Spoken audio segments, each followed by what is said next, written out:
대한민국 국민의 의식 중 가장 심각한 건 조선민주주의에 대한 인식으로 조선은 식량난으로 굶어 죽고 있으며 대한민국과 전쟁하면 며칠 버티지 못하고 스스로 멸망한다고 생각한다. 조선민주주의인민공화국은 중국과 러시아의 에너지 지원이 없으면 하루도 버티지 못하고 쿠데타가 발생하여 김정은은 타도될 체제로 여기고 있다. 탈북자나 미국 CIA 지원으로 운영되는 반북 성향 매체와 반북 척대가 그 존재 이유인 국정원발 뉴스가 이들 주장 근거다. 하지만 북한에서 남한을 향해 방사포 몇 발 쏘면 금싸라기 30억짜리 아파트는 영원이 된다. 원전 밀집 지역에 마하 10짜리 미사일이 떨어지면 용산이 선제 타격하기도 전에 남한은 석기 시대가 된다. 대한민국은 동해, 서해, 남해, 북해로 막힌 섬나라와 같으므로 북한의 잠수함이 해상을 봉쇄하면 식량과 에너지 수급이 끊겨 남한의 전기는 정전되고 식량난에 굶어 죽는다.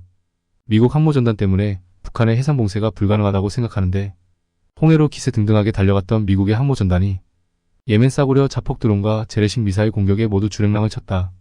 미사일의 발달로 한국모함은 위협적인 존재에서 표적의 대상이 되었다. 북한은 핵은 물론 전자기파, EMP탄 보유국이고 전쟁이 발발하면 육로 통해 중국과 러시아로부터 식량과 에너지를 공급받을 수 있다. 하지만 남한은 동해, 서해, 남해, 북해로 고립된 섬나라이므로 식량과 에너지를 공급받을 수 없으며 무기도 지원받을 수 없다. 이는 미사일의 발달로 미국의 항공모함과 일본 자위대 함선도 미사일의 사정거리에 있으므로 한반도에서 전쟁이 발발하면 남한은 어떠한 도움도 받지 못한다. 미국이 이를 강행하면 미국 본토까지 핵미사일을 발사할 가능성이 있으므로 사실 미국은 한반도에서 전쟁이 발발하면 참전할 수 없다. 1950년 한국전쟁 때 일본 자위대가 비밀리에 참전했지만 지금은 일본도 참전할 수 없는 상황이다. 2024년 6월 28일 한국농촌경제연구원의 통계에 의하면 한국의 최근 세계년 2021년부터 2023년까지 평균 곡물자급률은 19.5%로 집계되었다. 반올림에서 한국의 식량자급률은 20%이고 80%는 수입 곡물에 의존하고 있다. 반면 북한의 식량자급률은 100%라고 주장한다. 더 이상 북한은 굶어 죽는 사람이 존재하지 않으며 초출산 국가도 아니다. 북한의 잠수함의 대수는 세계 1위로 세계에서 재래식 잠수함을 가장 많이 보유한 군사강국이다. 그것도 압도적인 1위를 계속 유지하고 있다.